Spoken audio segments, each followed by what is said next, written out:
to Nasdaq Trade Talks. I'm Jill Malandrino, global markets reporter at Nasdaq. Joining us for this segment, we have Kamalesh Mohanarangam. He's Research Manager of Mobility at Frost & Sullivan. Kamalesh, it's great to see you. Welcome to Trade Talks.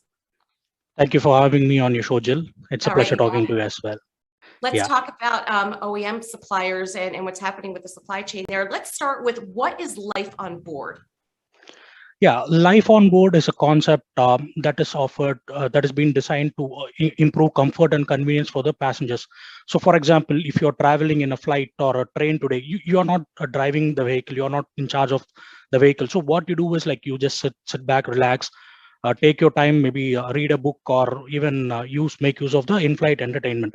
So similar to it, as we approach towards autonomy, vehicles, we are relieved of the driving duties. So what happens here is that we can make use of that time effectively, be it like catching up with a series that we watch when we are free, or getting some shut eye.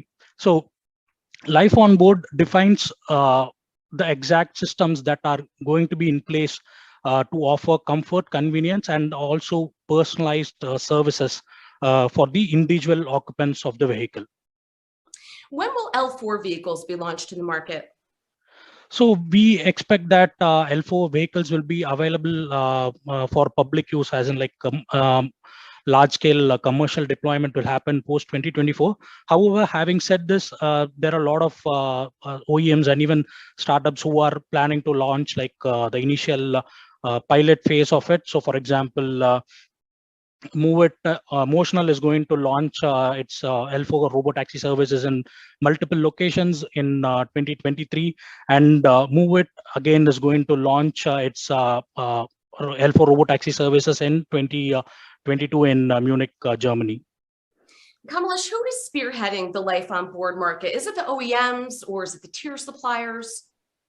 Okay, good question.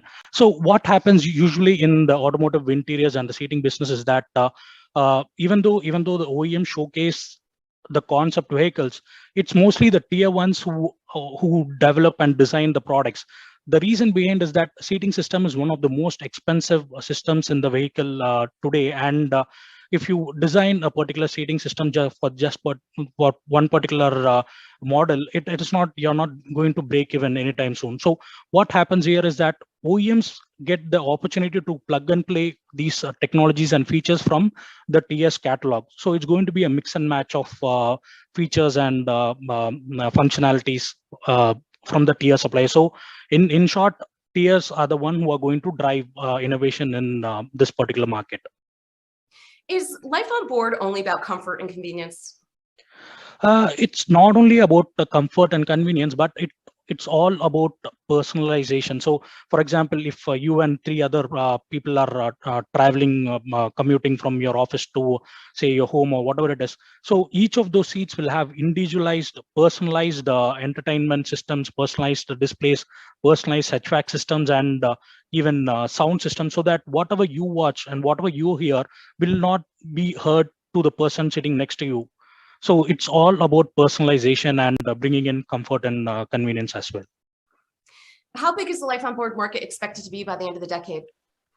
So we anticipate that at least by the end of the decade, the market is going to be only 30 billion. But going forward, between 2030 and 2035 is when we are going to see a wide adoption of these comfort and convenience features and personalized features in the vehicles. And that is when we expect the market to grow from $30 billion US dollars to $120 billion. So by 2035, it's going to be a $120 billion market. Wow, talk about scale, right? So Kamalesh, who's going to make the most revenue out of LifeonBoard? Is it going to be the OEMs or is it going to be the tier suppliers? Yeah, so that's an interesting question. So what we are seeing today is that currently OEMs are selling vehicles, and most of they make some money out of the sales and most of the money from service, but it is not a continuous stream of revenue that is being generated. So OEMs are already targeting at a continuous cash flow business model, wherein like they can monetize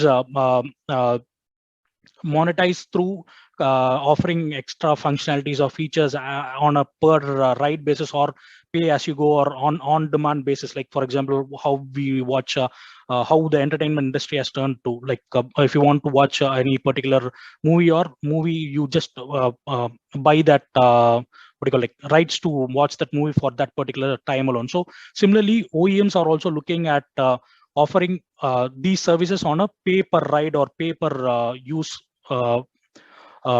basis, and this is going to be a continuous cash flow for them. So this will generate income on a regular basis, and eventually we also expect the tier ones to profit out of this, because today if you look at the average content per vehicle of these seating systems, it's roughly around $500, and if you look at the premium vehicles, it's close to around $2,000 if it's going to be the entire seating systems. And despite this